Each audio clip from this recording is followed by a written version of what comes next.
The closer they feel to you, the further they run from themselves. Sounds insane, right? But my friends, that's where the truth lives. You're not losing them. You're shaking something in them, something raw, something real.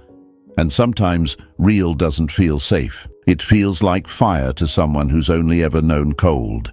That's why they push you away when they want you the most. It's not logic, it's emotional survival. And if you don't know how to read between those lines, you'll react, chase, or crumble, and lose them altogether. So stay with me, because once you understand this, you won't just stop chasing the wrong things. You'll start attracting everything that's meant for you. Hey folks, imagine this. You're walking through a forest and suddenly a wild animal sees you. You're not threatening it. You're not attacking. You're just standing there. But the moment your presence is felt, it bolts. Why?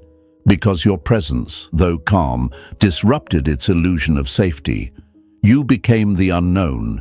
You became real. That's what happens with people too, especially in modern dating. You come in with clarity, calm energy and truth, and they vanish. Not because you scared them with chaos, but because you scared them with stability. You made them feel something they didn't expect. And for someone used to survival mode, love is not warmth, it's fire, and fire burns. And here's the lie that's been sold to you. If they want you, they'll never push you away. False. Some of the people who want you the most will treat you like a threat, not because they hate you, but because they don't know how to handle what you're awakening inside of them. Let's be honest, not everyone is ready for real connection. Some people only know how to orbit chaos, so when they meet someone who feels like peace, they panic. They run not from you, but from what you represent. Truth, stillness, and emotional safety. And emotional safety, my friends, requires them to drop their mask. And not everyone's ready to be seen naked in the soul. Let me tell you something real.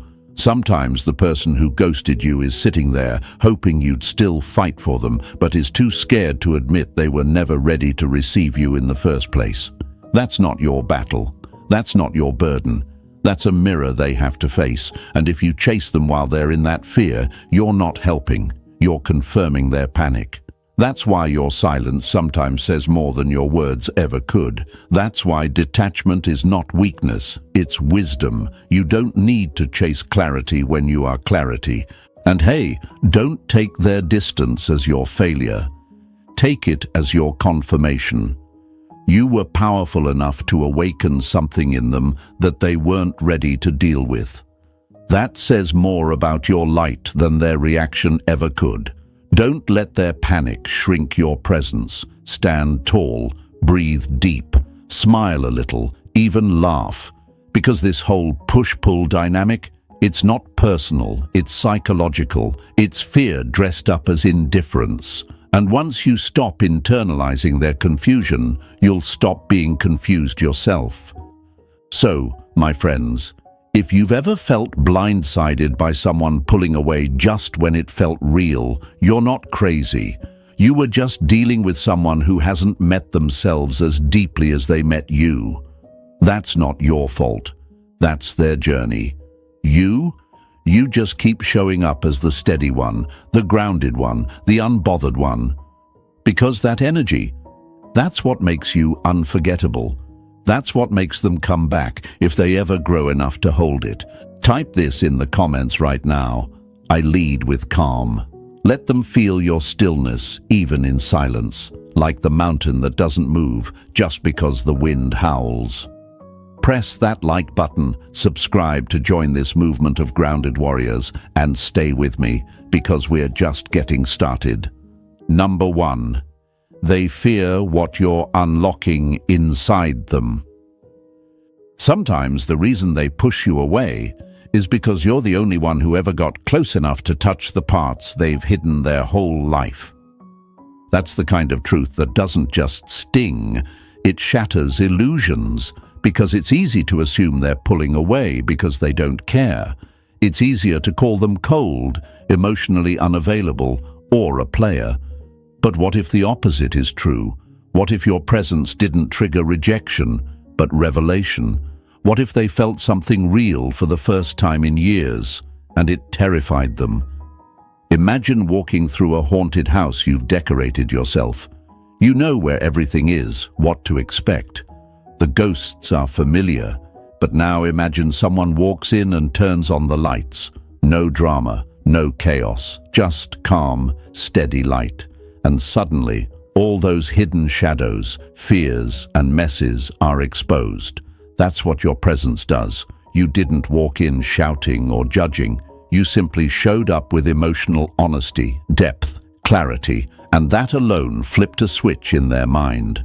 You became the light in a room they weren't ready to see, and their first instinct: turn the light off, push it away, retreat to what feels familiar. That's the paradox nobody talks about. It's not always your flaws that scare them. It's your strength, your emotional calm, your depth, your presence. That's what makes them feel seen in a way they can't control. And if they've built their identity around control, then you become the threat. Not because you harmed them, but because you softened the parts of them that weren't ready to melt yet. You brought warmth to places they've kept frozen out of protection. Now here's where the questions start forming in your mind. Why would they fear something good? Why run from someone who's real? If they want love, why do they retreat when it shows up? And those are the questions that drive people crazy, because we've been told a lie. The lie that says if someone pulls away, it must mean they're not interested. The lie that says love should always look like closeness, affection, consistency. But real emotional connection, it's not always that clean. It's messy, it's raw. And sometimes it's too much too soon for someone who's never had a safe space before. Here's the truth. Emotional intensity isn't always romantic for them. Sometimes it's terrifying. When you make them feel something real, they don't celebrate, they assess, they panic, they freeze. Especially if they've been in relationships where showing emotion meant being controlled, judged, or abandoned. So when they start catching deep feelings for you, it's not all butterflies and good vibes. It's fear. Fear of repeating pain, fear of being vulnerable again, fear of depending on someone who might walk away. And guess what? The more consistent, stable, and real you are, the more terrifying that possibility becomes. So they start pulling away, maybe slowly, maybe all at once. They don't reply as fast. They seem cold, distant, different, and your mind starts spinning, wondering what you did wrong. But my friends, let me break another lie. You didn't mess it up. You awakened something in them they didn't know how to hold. And that's not weakness on your part. That's power. Not control, not manipulation, just power in presence, power in truth. And some people aren't ready to carry that kind of emotional weight. Think of it like this. A bird that's been caged its whole life doesn't know what to do when the door opens. It might dream of flying, but freedom feels foreign. And sometimes it chooses the cage, not because the cage is better, but because the sky is terrifying when you've only ever known walls. That's how emotional safety feels to someone who's been broken. You offer wings, and they panic. They wonder, what if I fall? What if I can't keep up? What if they leave the moment they see the real me? So they pull back, not because they don't want you, but because they don't know how to hold you. And here's where most people make the mistake. They chase, they try to reassure, over-communicate, fix, prove they're safe. But that pressure only confirms the fear. It tells them, you're too much, you're suffocating me. And now the connection that was once a spark turns into a wildfire, one they're desperate to put out. Not because the flame was wrong, but because they never learned how to sit near a fire without burning themselves. So what do? You hold the line. You don't chase fear. You don't run after confusion. You stay still. like a lighthouse in the storm. Let them drift if they must. But don't collapse your power trying to keep them near. If they felt something real, and most of the time they did, then that feeling will haunt them more than your absence ever could. Because silence doesn't mean you stopped caring. It means you respect your own emotional space enough not to beg for someone who's scared of theirs. And let me tell you, folks, this isn't about punishment. It's about protection, yours and theirs. You're not closing the door. You're standing by it, open, but not wide open to chaos. You're not proving you're different through words. You're showing it through stillness, through patience, through the kind of strength that says, I'll be here if you're ready, but I won't shrink to make you feel taller. That's power. That's leadership. That's the kind of grounded presence that makes people come back, not because you begged, but because they finally realized they were safe to. So, if you've ever been pushed away by someone who clearly felt something, remind yourself, you were never the problem, you were the mirror. And most people run from their own reflection before they ever learn to love it. Type this in the comments right now. I stay grounded. Say it like you mean it. Say it for yourself, for the version of you that used to chase, for the version that thought love was proven by pursuit. Show them, show yourself, show the world around you. You don't fear distance when you walk in truth. And stay with me, because what's coming next will completely shift how you handle their silence. We're just getting started. Number 2, they push because they hope you'll prove them wrong. Sometimes they push not to get rid of you, but to see if you'll still stand there when the storm hits. That's what they won't tell you out loud. Because it's not always a conscious move. It's instinct, deeply wired, unspoken. A learned response from past experiences where love turned into pain and promises faded into silence. So now, even when they start to care about you, especially when they start to care about you, they create distance. Not because they're over it, but because they're overwhelmed by it. And the space they create? That's not just room to breathe, it's a silent test, a test to see what you'll do next. Here's the kicker, my friends.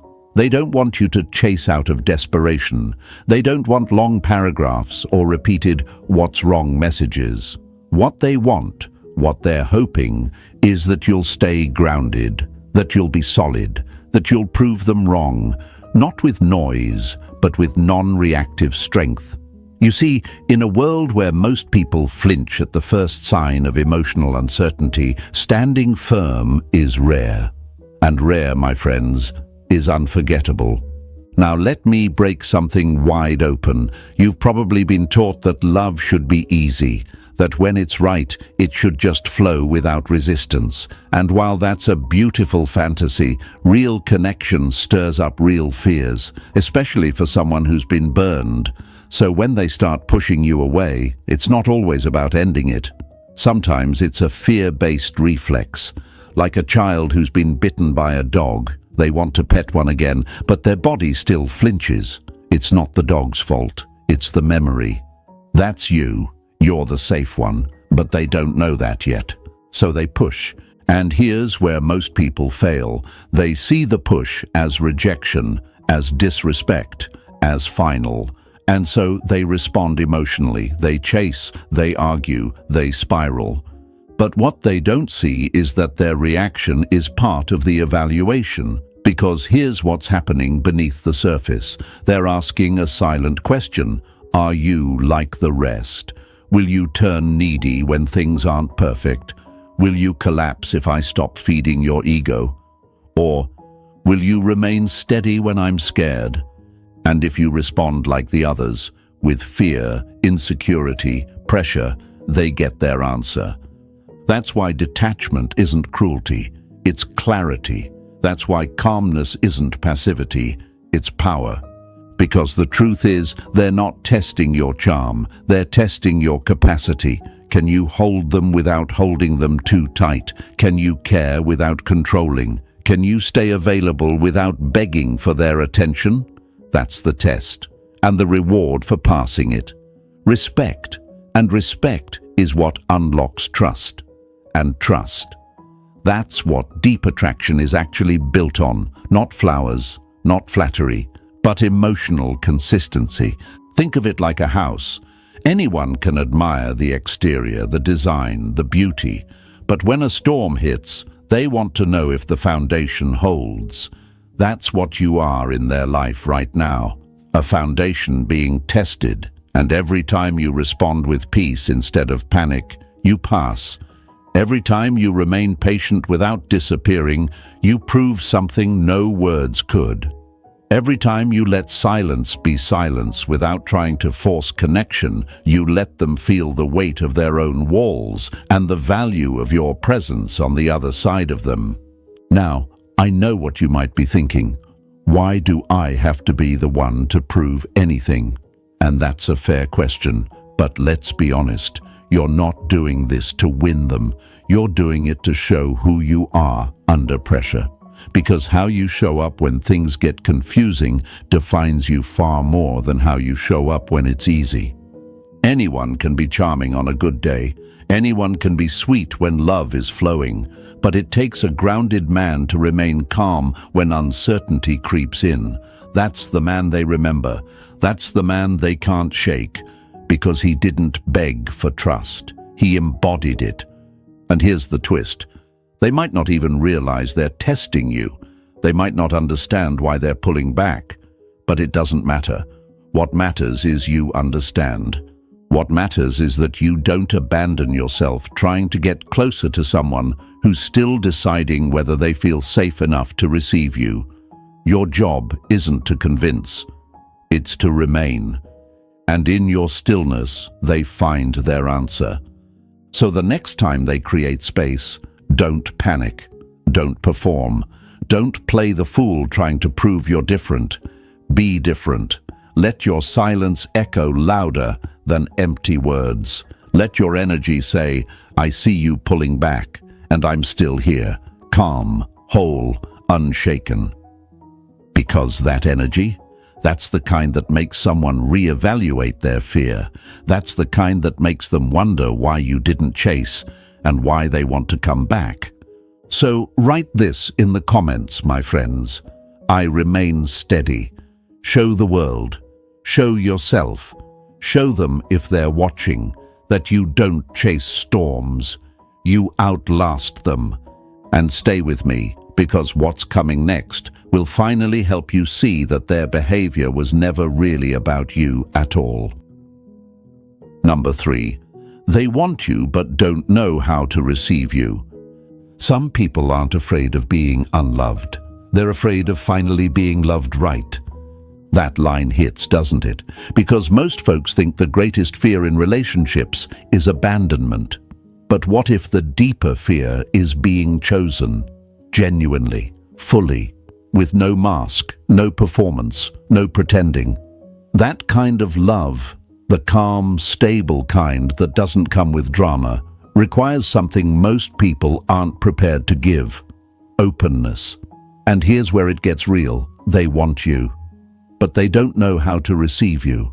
Not because you're too much, but because they've never been taught how to accept something real without bracing for pain.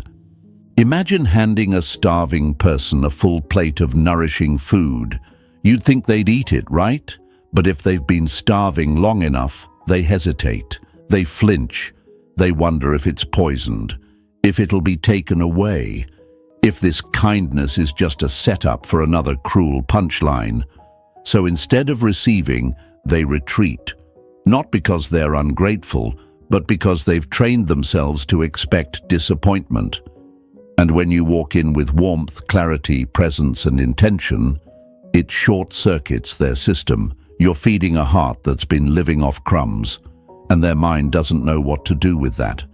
So they hesitate, they push, they act like they don't care, and you're left standing there confused, thinking, I did everything right. Why does it feel like they're pulling away? Because, my friend, it's not about your actions. It's about their capacity. You showed up with something real, and they're still wired for survival. You offered peace, and they're still addicted to chaos. You became a mirror, and not everyone's ready to see themselves in one. Let's break the lie wide open. Wanting someone and being ready for them are two very different things. They can crave your presence, dream about your energy, replay your words in their head at night, and still push you away. Because receiving love, real love, requires trust. And trust is not built overnight. It's built in silence, in space, in observing how someone behaves when things get quiet. And when they pull back, they're not just watching you from a distance, they're watching themselves. They're wondering, can I actually do this? Can I hold something this pure without destroying it? Because deep down, many people don't fear being rejected. They fear being fully seen and still not being enough. And you, my friend, with all your calm strength, your patience, your steady presence, you see them. You're not just flirting with the version they post online. You see their hesitation, their scars, their inconsistency. You see past the act, and that terrifies them.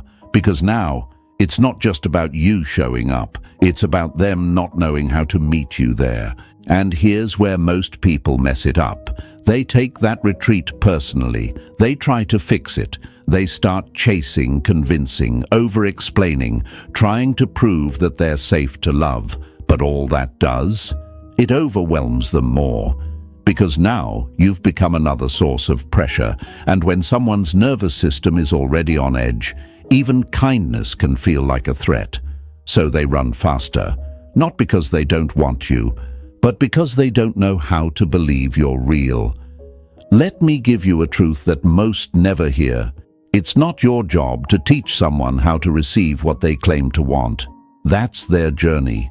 Your job is to stay aligned, to show up consistently, but never desperately, to offer connection, not chase it, to be available, but not abandoned in the process. Because your love should never require you to lose yourself. They want you, but that doesn't mean they're ready to receive you. So when they push, you don't push back. You don't beg. You don't plead. You don't become the emotional babysitter of someone else's fear. You stay in your lane and let them feel what distance from your presence actually feels like. Because here's the twist. They know your worth. That's not the issue. The issue is whether they believe they deserve it. And if they don't, no amount of reassurance will fill that gap. That's a hole only they can patch. You're not a savior, you're a standard. And if they rise to meet it, beautiful. But if they retreat into the shadows, don't follow them. You didn't lose them, they lost access to something rare.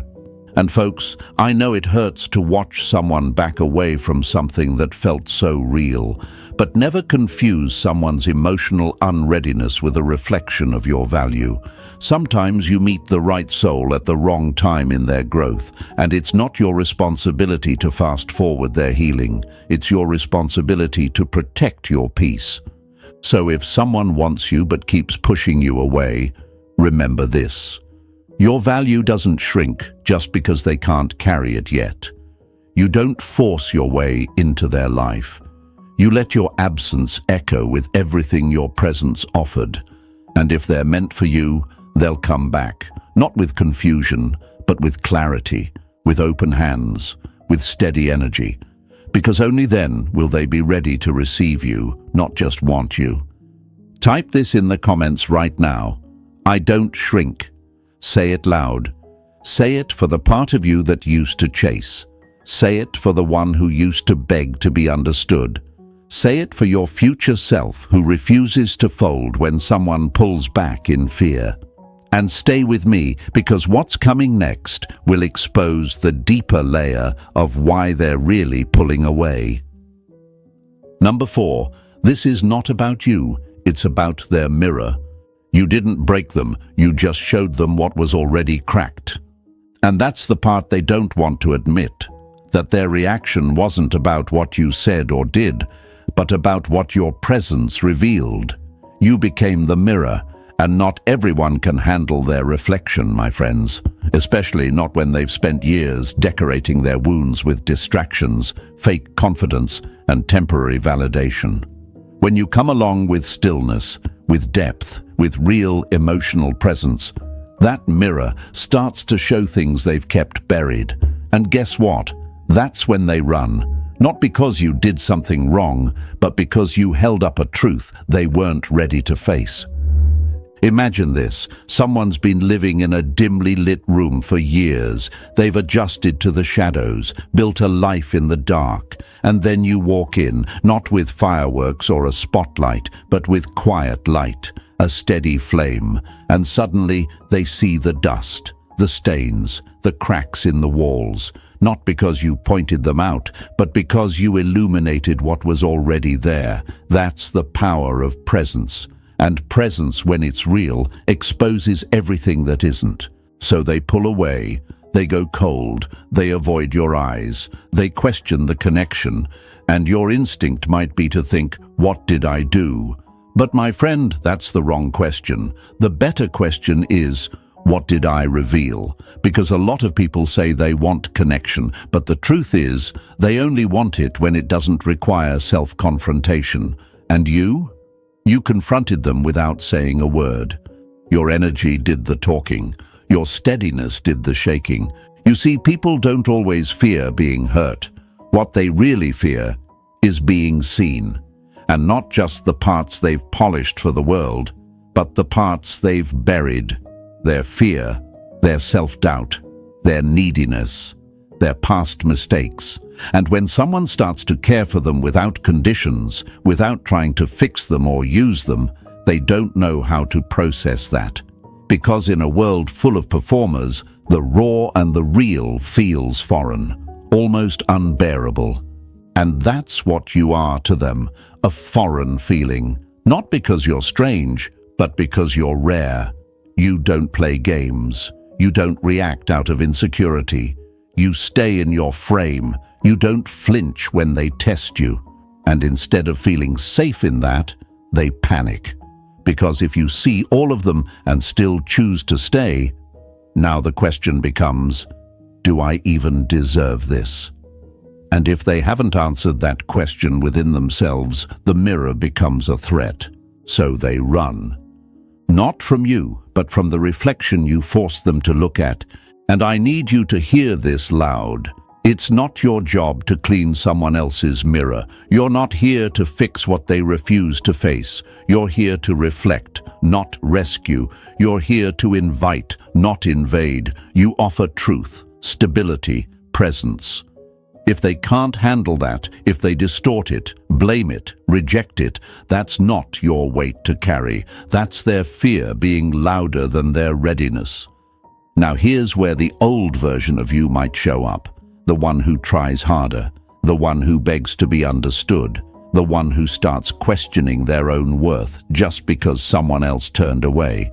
But that version of you, let it go. That was survival. Now you're choosing peace. Now you're choosing truth. And the truth is, you don't lose value just because someone refuses to face their own. You're not the villain in their story. You're the turning point. And they'll either grow from the mirror you provided, or they'll run back to their familiar darkness. Either way, you stand tall. You don't chase. You don't explain your reflection to someone who keeps closing their eyes. You simply remain. Because the one who can stand in full truth and not waver, that's the one who leads.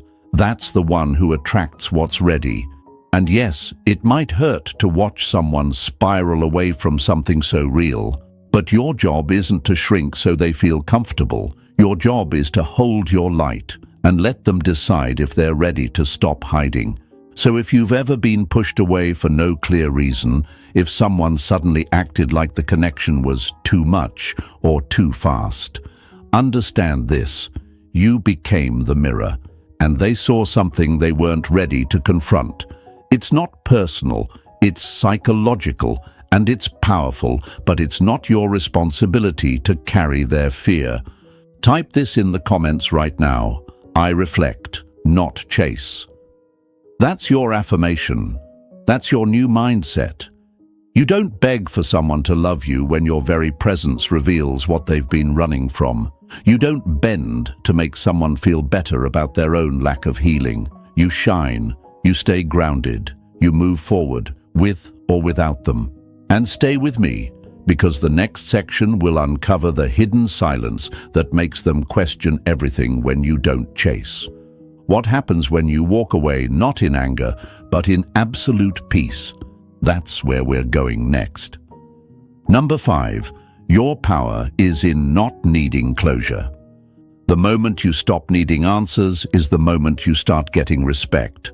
Most people chase closure like it's oxygen. They think if they can just get that one final conversation, that one explanation, that one why, they'll be able to move on. But let me tell you something that might sting. Closure is rarely given by the person who hurt you. True closure comes from you, from standing tall, even in the silence. From realizing that not every story needs a neat ending, and not every connection will give you the validation you want. In fact, the more you demand answers from someone who's already pulling away, the weaker you appear, not because you're weak, but because you're giving them power over your peace. Think of it like this. Imagine standing in front of a locked door. You knock, no answer. You knock again, still nothing. At some point, continuing to knock isn't strength, it's self-betrayal. It's you telling yourself that what's behind that door matters more than what's in front of you, your future, your growth, your self-respect. The truth is, when someone pushes you away, whether it's from fear, confusion, or self-sabotage, your power isn't in demanding to know why. Your power is in how you respond to the silence. And I know what you're thinking, my friends. But don't I deserve an explanation? Don't I deserve to understand what happened? Of course you do. But here's the hard truth. Someone who truly values you doesn't leave you guessing. Someone who's ready for you doesn't play hide and seek with their emotions. So, if you're sitting there waiting for closure, understand this. Their silence is closure. Their withdrawal is your answer. And instead of chasing clarity from them, the real move is to create clarity within yourself. You see, the need for closure often comes from a fear that you weren't enough, that maybe if you said the right thing, did the right thing, or tried harder, they'd have stayed.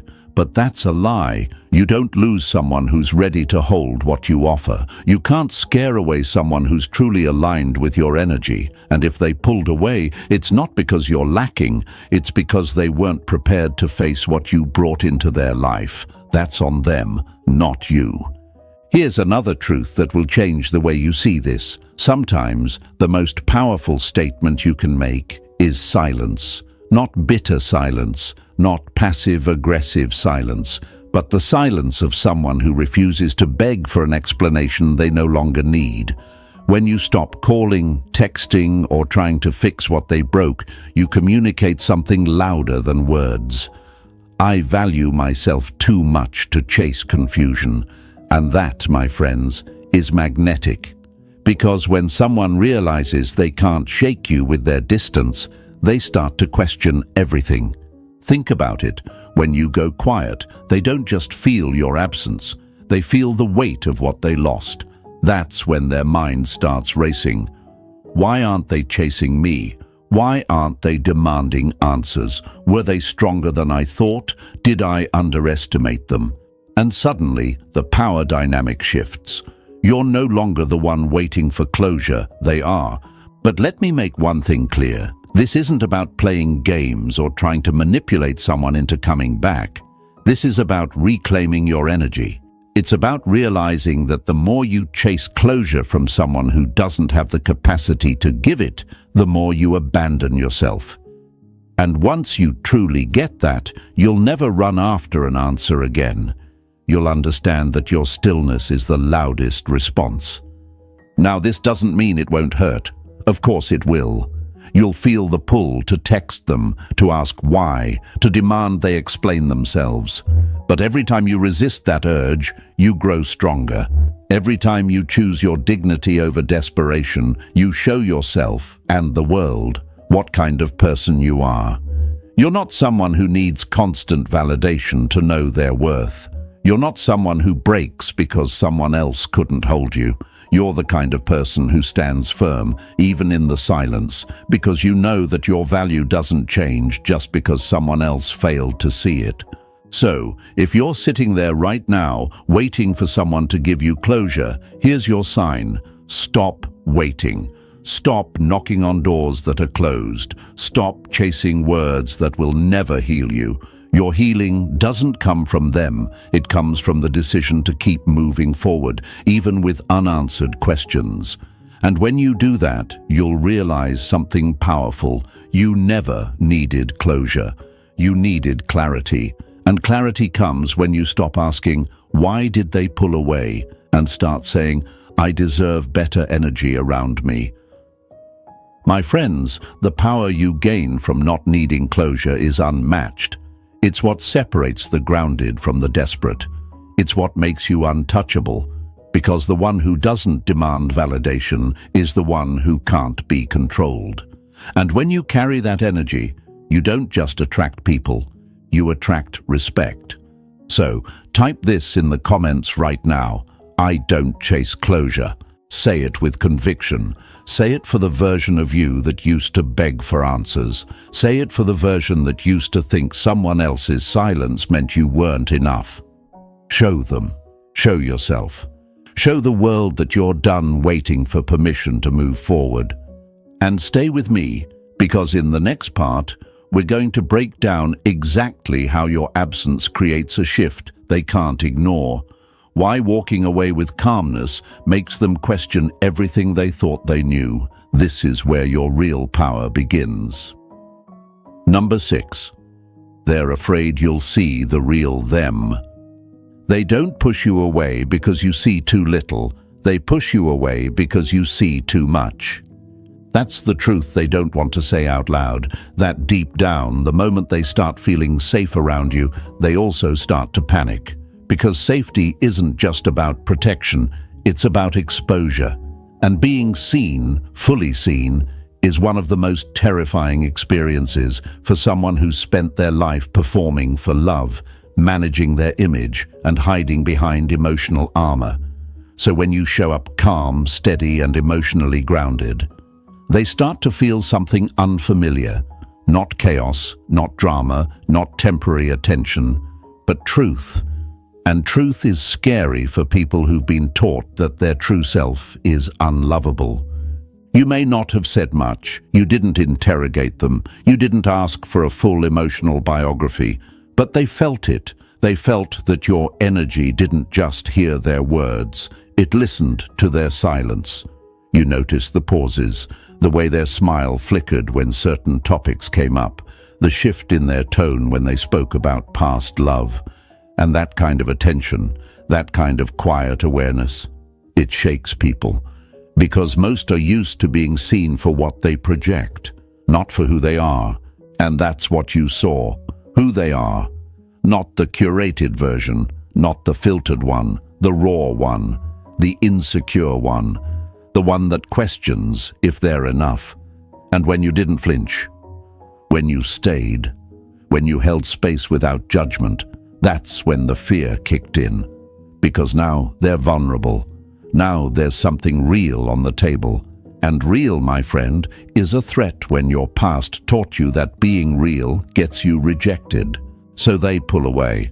Not because they want to lose you, but because they're scared you'll stay long enough to discover the parts they've never shown anyone, the mess, the shame, the emotional chaos they've hidden behind independence, jokes, beauty, intellect, or silence. And when you start seeing behind the curtain, they panic. Because if you really knew them, their patterns, their wounds, their ugly moments, would you still choose them? That's the question that haunts them. That's the question that creates the emotional retreat. They don't push you away because they don't want you. They push you away because deep down, they believe you'll eventually leave once you see the whole truth. It's self-sabotage at its finest. They distance themselves first, before you get the chance to. They reject you before you can reject them. They create the space because they can't handle the closeness. And not because you did anything wrong, but because closeness to them doesn't feel safe. It feels risky. And no matter how grounded you are, you can't remove a fear they haven't faced themselves. Now, here's where most people mess this up. They chase harder. They try to reassure. They say things like, "You can trust me," or "I'm not going anywhere." And while the intention is pure, the impact often backfires, because words, to someone who's been hurt, are just noise. They don't trust language. They trust behavior. And behavior to them means consistency in silence, strength in distance, calmness under pressure. That's what registers as safety, not declarations. So what do you do when they start to push you away just as things are getting deeper? You don't flinch, you don't beg, you don't take it personally. Because this isn't about your value, it's about their fear. And if you try to fix it, if you chase after them during their retreat, you confirm what they were afraid of all along, that their chaos has the power to unbalance you, that your love is conditional, that their fear makes you anxious. And when that happens, attraction fades, not because you stopped being attractive, but because you stopped being steady. The greatest gift you can give someone in this moment is emotional consistency. You don't need to be louder than their silence. You don't need to be warmer than their coldness. You simply need to remain whole, solid, grounded. You let them retreat without collapsing into insecurity. And if they return to a version of you that didn't change with the wind. That kind of presence rewires something deep in people. It tells them, "You can show me the real you, and I won't run." That's how you help someone feel safe, not by over-explaining or overcompensating, but by showing that you're not scared of their depth, that you're not here to fix them, but you're strong enough to hold space when they can't fix themselves. And if they don't come back, if they stay in hiding, you still win. Because you didn't abandon yourself. You didn't become small just to keep someone who wasn't ready to be seen. You kept your dignity, your peace, your emotional center. And that, my friend, is something most people never learn to do. So if someone pushes you away just as things were getting real, remember, it might not be rejection.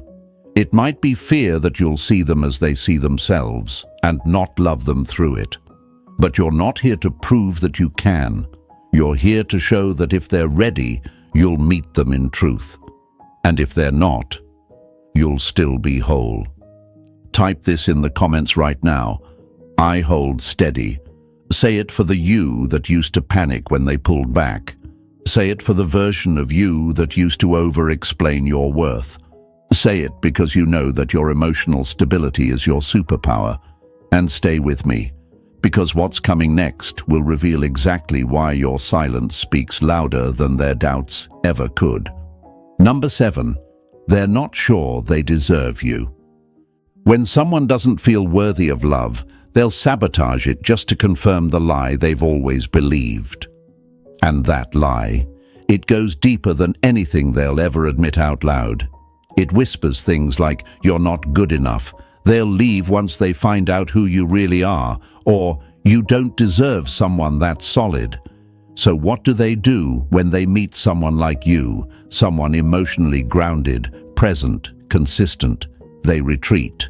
They pull back not because they don't want you, but because they can't believe someone like you could want them. They look at your presence and begin to measure themselves against it. And somewhere in that mental math, they come up short. Not because of anything you've done, but because of the wounds they've carried for years.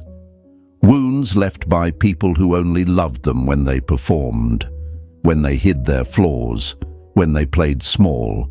So now, when you show up as the real deal, no manipulation, no games, just truth, they freeze. Because what you're offering doesn't align with what they believe about themselves. And here's the wild part. They might even test you to see if you'll leave. They might create unnecessary drama, go cold for no reason, cancel plans, act distant, not to hurt you, but to protect themselves from the pain they think is coming. It's like they're trying to prove to themselves that you're just like the rest, that even the good one will leave, that no matter how different you seem now, eventually you'll see their flaws and vanish. And when you react emotionally, when you try to prove yourself, chase or over-explain, it doesn't reassure them, it confirms their fear. See, they think, I knew I was too much. But this isn't about you fixing them. This is about you not breaking yourself trying to convince them they're lovable. You don't teach someone self-worth by sacrificing your own. That's not love, that's martyrdom. And martyrdom doesn't heal, it drains. The truth is, if someone truly wants to grow, they'll rise to meet you, and if they don't, they'll run from you and call it protection. Let them. That's not rejection, it's redirection. It's life clearing the path for someone who can stand next to you, not underneath you. Because here's the truth most people won't say out loud. It is not your job to be less just so someone else feels more. You're not supposed to dim your light to make them comfortable in their shadows. Your presence should challenge them to heal, not guilt you into shrinking. And when you stop chasing people who don't feel ready for the kind of connection you offer, you stop bleeding for those who wouldn't even hold your hand when you were whole. Let them doubt themselves. Let them pull away. Let them figure it out in their own time. You keep showing up with strength, with truth, and with peace. You don't chase. You don't beg. You stay rooted. Because when someone finally realizes that you weren't asking for perfection, you were just offering connection, they'll understand what they lost. And whether they come back or not, you remain whole. Type this in the comments right now. I don't shrink for love. That's your reminder. That's your boundary. That's your new standard. Press that like button if this hit you deep, and subscribe if you're done chasing people who only know how to love halfway. And remember, folks, your peace is the prize. Not everyone will know what to do with it. Let them go. The ones who are ready won't just stay, they'll rise.